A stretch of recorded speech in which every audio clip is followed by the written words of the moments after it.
Namaskaram, Dr. Anand Tirupati, General Physician Consultant Diabetologist, Raghavi Hospital. Today, Manamu hepatitis, the most common, most fulminant in India.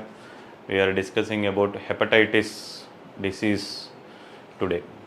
Hepatitis అంటే ఏంటి? Hepatitis అంటే మనకి కామన్గా ఏంటంటే లివర్కి సంబంధించిన ఇన్ఫెక్షన్, లివర్లో వచ్చే ఇన్ఫ్లమేషన్. సో లివర్లో వచ్చే ఇన్ఫ్లమేషన్, లివర్లో వచ్చే ఇన్ఫెక్షన్ అసలు ఏంటి, దేనివల్ల వస్తుంది, ఏం జరుగుతుంది అనేది మనం ఈరోజు మాట్లాడుకుందాం. ఈ హెపటైటిస్లో చాలా టైప్స్ ఉంటాయి. ఇన్ఫెక్చువస్ హెపటైటిస్ అని ఒకటి ఉంటుంది, ఆల్కహాలిక్ హెపటైటిస్ అని ఒకటి ఉంటుంది, ఆటో ఇమ్యూన్ హెపటైటిస్ అనేది ఒకటి ఉంటుంది. ఇన్ఫెక్చువస్ హెపటైటిస్లో ఏంటంటే మనకు కామన్గా viruses, hepatitis A, B, C, D, E అనే వైరసెస్ ఉంటాయి. వాటి వల్ల మనకు హెపటైటిస్ వస్తుంది. ఎప్పుడైతే ఆ వైరస్ మన బాడీలో ఎంటర్ అవుతుందో అప్పుడు అది మన లివర్ సెల్స్ని డ్యామేజ్ చేస్తూ, లివర్ సెల్స్ని ఇన్ఫ్లమేషన్ చేస్తూ హెపటైటిస్ని కాజ్ చేస్తుంది. ఇంకొకటి ఏంటంటే ఆల్కహాలిక్ హెపటైటిస్. ఆల్కహాలిక్ హెపటైటిస్ అంటే ఎవరైతే ఎక్కువ ఆల్కహాల్ డ్రింక్ చేస్తూ ఉంటారో వాళ్ళకి ఈ హెపటైటిస్ వచ్చే ఛాన్స్ ఉంటుంది అనమాట. ఆ ఆల్కహాల్ తాగినప్పుడు వాళ్ళ లివర్ సెల్స్ డ్యామేజ్ అవ్వడము, వాళ్ళకి ఏంటంటే జాండీస్ రావడము, లివర్ సెల్ ఇన్ఫ్లేమ్ అవ్వడము, వీటి వల్ల వాళ్ళకి ఆల్కహాలిక్ హెపటైటిస్ వస్తుంది. ఇంకొకటి ఏంటంటే auto immune hepatitis. Auto immune hepatitis అంటే ఏంటంటే మన బాడీకే సంబంధించిన సెల్స్కి యాంటీబాడీస్ ఫామ్ అవుతాయి. సో ఈ యాంటీబాడీస్ ఏం చేస్తాయంటే మన లివర్ సెల్స్ని డ్యామేజ్ చేస్తూ ఉంటాయి. సో అలా మన లివర్ సెల్స్ని డ్యామేజ్ అవ్వడం వల్ల మనకి హెపటైటిస్ వస్తుంది. అది ఆటో ఇమ్యూన్ హెపటైటిస్ అంటారు అన్నట్టు. వీటన్నిటిలో మోస్ట్ కామన్ ఏంటంటే ఒకటి ఫస్ట్ది ఇన్ఫెక్చువస్ హెపటైటిస్ మోస్ట్ కామన్ వస్తుంది. సెకండ్ ఆల్కహాలిక్ హెపటైటిస్ అనేది ఉంటుంది. సో ఇన్ఫెక్చువస్ హెపటైటిస్లో మనకి ఏమేమి కామన్గా ఉంటాయి, ఇందాక మనం చెప్పినట్టు హెపటైటిస్ వైరసెస్ ఉంటాయి అన్నమాట. Hepatitis A, B, C, D, E అనే ఒక 5 టైప్స్ ఆఫ్ వైరసెస్ ఉంటాయి అన్నమాట. ఈ వైరసెస్ అనేది ఏంటంటే మనకి ఎలాగ వస్తాయి, ఏం జరుగుతుందనే చూద్దాం. ఇందులో మెయిన్గా ఏంటంటే హెపటైటిస్ ఏ ఒకటి, బి ఒకటి ఈరోజు డిస్కస్ చేద్దాం. హెపటైటిస్ ఏ అంటే ఏమవుతుందంటే అది మనకి కంటామినేటెడ్ వాటర్తోని, లేకుంటే ఏదైనా ఫుడ్ పార్టికల్స్తోని, ఎక్కడైనా మనం బయట ఫుడ్ తిన్నప్పుడు డస్ట్ పార్టికల్స్ ఉన్నప్పుడు, లేకుంటే ఏదైనా కంటామినేషన్ అయినప్పుడు, అట్లాంటి ఫుడ్ తిన్నప్పుడు, మన ఫాస్ట్ ఫుడ్ సెంటర్స్ బయట ఫుడ్స్ తిన్నప్పుడు, 2-3 రోజులు ఫ్రిడ్జ్లో పెట్టిన ఫుడ్స్ తిన్నప్పుడు, లేకుంటే రెయినీ వాటర్ తాగినప్పుడు, అట్లాంటి వాటర్ కంటామినేట్ అయినప్పుడు మనకి హెపటైటిస్ ఏ వస్తుంది. కామన్గా హెపటైటిస్ ఏ అంటే ఏంటంటే ఫీకో ఓరల్ రూట్. సో ఎప్పుడైతే మనకు వాటర్ కంటామినేట్ అయినా, ఏదైనా ఫుడ్ కంటామినేట్ అయినా కూడా మనకి హెపటైటిస్ ఏ వస్తుంది.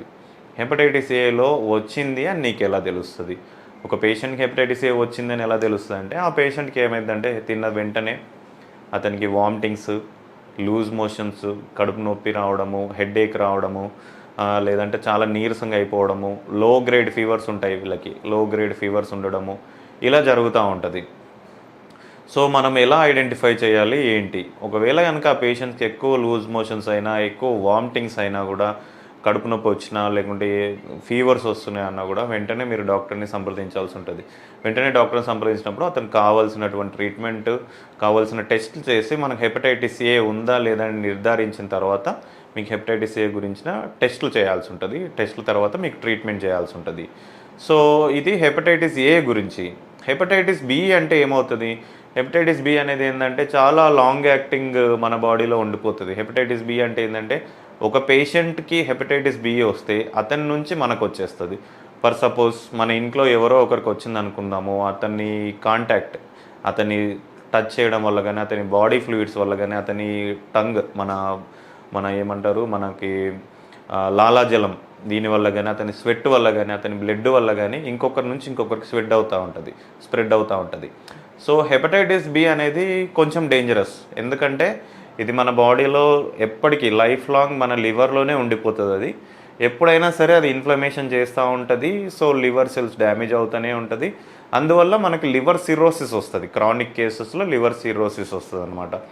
సో హెపటైటిస్ బి వచ్చింది నీకు అని తెలుసుకోవడానికి ఏమేమి ఉంటాయి సిమ్టమ్స్?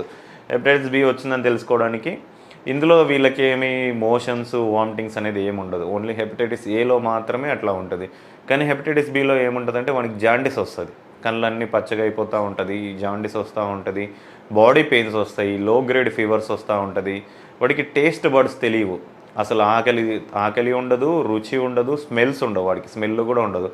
ఇట్లాంటి వాళ్ళకి ఏంటంటే హెపటైటిస్ బి వచ్చిన వాళ్ళకి వాళ్ళు ఇంతకుముందు ఆల్కహాల్ తాగే వాళ్ళు ఉంటే వాళ్ళకి ఆల్కహాల్ టేస్ట్ కూడా తెలియదు, అంతగా చేంజ్ అయిపోతుంది, టేస్ట్ బడ్స్ అనేది పనిచేయవు వాళ్ళకి. సో మళ్ళీ ఏమైందంటే లివర్ అనేది ఎన్లార్జ్ అయిపోతూ ఉంటుంది, లివర్ పెరుగుతూ ఉంటుంది, అది ఉండాల్సిన సైజ్ కంటే లివర్ పెరుగుతూ ఉంటుంది, బిల్రూబిన్ లెవెల్స్ పెరుగుతూ ఉంటుంది, జాండిస్ వస్తూ ఉంటుంది, బ్లడ్ అనేది తగ్గిపోవడం జరుగుతూ ఉంటుంది. ఇవన్నీ కూడా హెపటైటిస్ బి సిమ్టమ్స్. సో ఇది వచ్చిందని తెలుసుకోవడానికి ఏం చేయాలి? మీకు ఇలాంటి సిమ్టమ్స్ ఏదైనా ఉన్నప్పుడు దగ్గరలో ఉన్న డాక్టర్ని కలిసేసి కొన్ని టెస్టులు చేసుకోవాల్సి ఉంటుంది, ల్యాబ్ టెస్టులు, బ్లడ్ టెస్టులు, కొన్ని యూరిన్ టెస్టులు మనం చేసుకుంటే మనకి హెపటైటిస్ బి ఉందా లేదా అని తెలుస్తుంది. కొన్ని డెఫినెటివ్ టెస్టులు ఉంటాయి, అంటే హెపటైటిస్ బి గురించి తెలుసుకోవాల్సిన టెస్టులు ఉంటాయి అనమాట.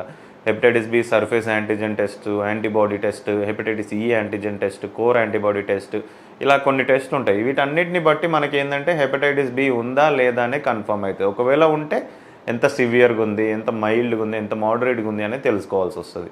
ఇలా తెలుసుకున్న తర్వాత హెపటైటిస్ ఏకి సపరేట్ ట్రీట్మెంట్, బీకి సపరేట్ ట్రీట్మెంట్ మనం తీసుకోవాల్సి ఉంటుంది అనమాట.